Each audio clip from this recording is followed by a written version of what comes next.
It's 3 a.m. You've been awake for 45 minutes. There's a heavy, foggy dread about how you're going to function tomorrow. You're about 7 days away from your period. For years, women have been told this is just part of being a woman. I'm here to tell you that's not enough.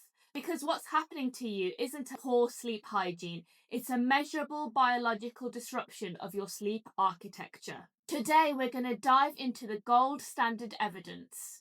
We're going to explain why rising progesterone and its metabolites are literally fragmenting your sleep. We're going to talk about why your energy levels crater. And most importantly, I'm going to give you the blueprint I use in my clinic to help women reclaim their nights. We're covering everything from the calcium controversy to the power of yoga and CBTI. If you've ever felt like a different person during the second half of your cycle, this video is for you. Let's revolutionize your health with empathy and evidence. Before we get into how to fix it, I have to share a confession. I'm a doctor with a passion for lifestyle medicine. I spend my days advising women on how to optimize their hormones. And yet, every month, I personally struggle with this. I experience that same fragmented sleep, that same heavy luteal phase fatigue. I'm not just reading you a textbook, I'm living this with you.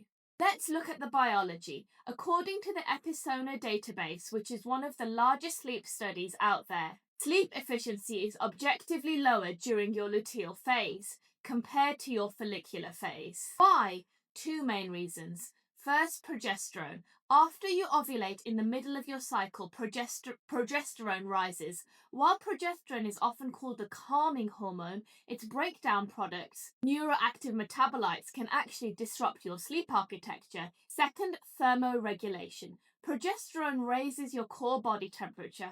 To fall into a deep sleep, your body needs its core temperature to drop.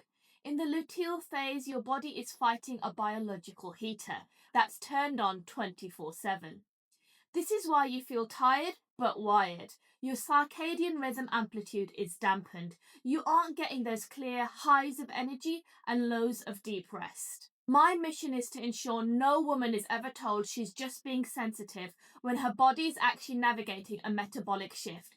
If this is a mission you believe in, join this revolution by subscribing. Now let's get into the diagnostic breakdown. Part 1, the sleep energy paradox. There was a fascinating 2025 study on elite female basketball players. You'd think these athletes with their incredible fitness would be immune to tiredness, but the study found that their sleep and recovery were significantly impacted in the luteal phase, the second half of the menstrual cycle. But here is the aha moment from the data. It wasn't just the phase of the cycle that predicted bad sleep. It was the symptom burden. If you have pain, bloating, or mood changes, that is the strongest predictor of whether you'll have a bad night. The fix. We have to treat the symptoms to save the sleep. If we ignore your cramps or the bloating, all the sleep tea in the world isn't going to help. This is why I ask my patients to keep a symptom diary for 3 cycles. We need to see if your insomnia is primary, just happening due to the hormonal shifts, or secondary, happening because you're in pain or feeling low mood due to other changes in your menstrual cycle. Part 2, the truth about supplements. Let's talk about the supplements you see on TikTok versus what's in the medical literature. Let's start with calcium. As I'll discuss later, 1,200 milligrams is the magic number in the studies for reducing PMS symptoms by nearly 50%. But how you take it matters.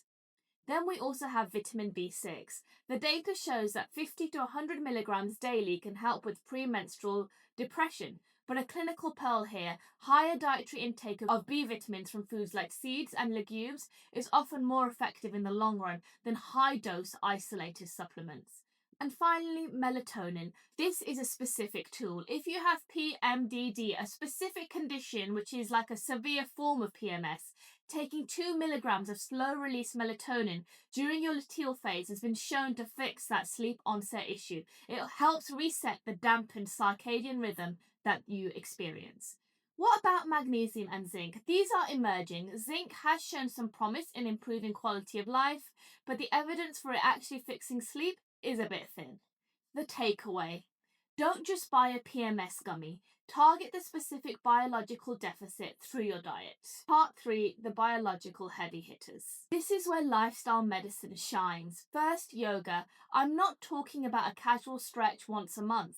The studies show that 3 60-minute sessions per week for 10 weeks significantly improves sleep efficiency. It lowers the fragmentation, those annoying 3 a.m. wake-up calls that we experience during our luteal phase. Secondly, CBTI, cognitive behavioral therapy for insomnia. This is the most effective non-drug treatment we have. It involves stimulus control, using your bed only for sleep and intimacy, no laptop, no doom scrolling about your hormones. And sleep restriction. If you're only actually sleeping 6 hours, don't stay in bed for 9 hours. This can create sleep anxiety. Light therapy, using morning bright light to anchor your circadian rhythm, can actually improve your mood in the evening. Now we have to talk about a very important reality check. In the research for PMS in sleep, calcium carbonate 1200 milligrams is the superstar. It's effective and inexpensive. However, as a doctor specializing in family medicine, I have to give you the whole story.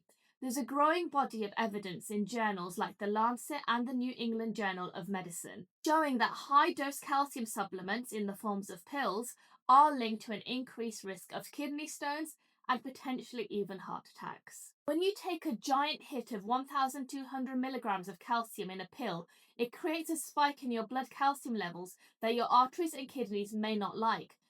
This is the key. Dietary calcium does not seem to carry the same risk. So here's the solution. Instead of a pill, I want you to aim for 4 servings of high calcium foods daily during your luteal phase. 1 cup of milk or fortified orange juice, 1 container of yogurt, a serving of cheese or calcium set tofu, leafy greens like bok choy or canned sardines with the bones. It can seem a bit more tricky if you're vegan, but with more dietary options out there, it can still work. This gives you the 1200 milligrams as studies say you need to fix your sleep and mood, but it does it in a way that's safe for your heart.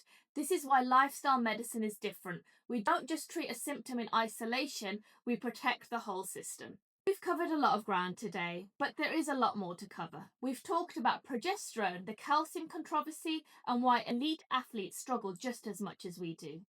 I want to leave you with a tailored affirmation.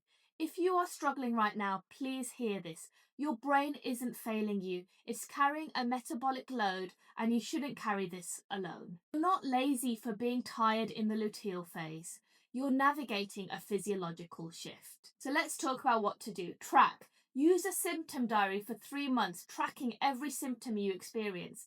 Eat 4 servings of calcium-rich foods. Move 3 sessions of yoga per week. Target 2 milligrams of melatonin if you have PMDD, and advocate. See your doctor if symptoms stop you from working or living.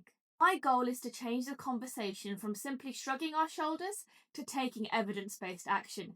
Please send this video to one woman in your life who you know is struggling. Let's build a world where women's health is taken seriously. This is something I've struggled with for years and mostly just tried to push through.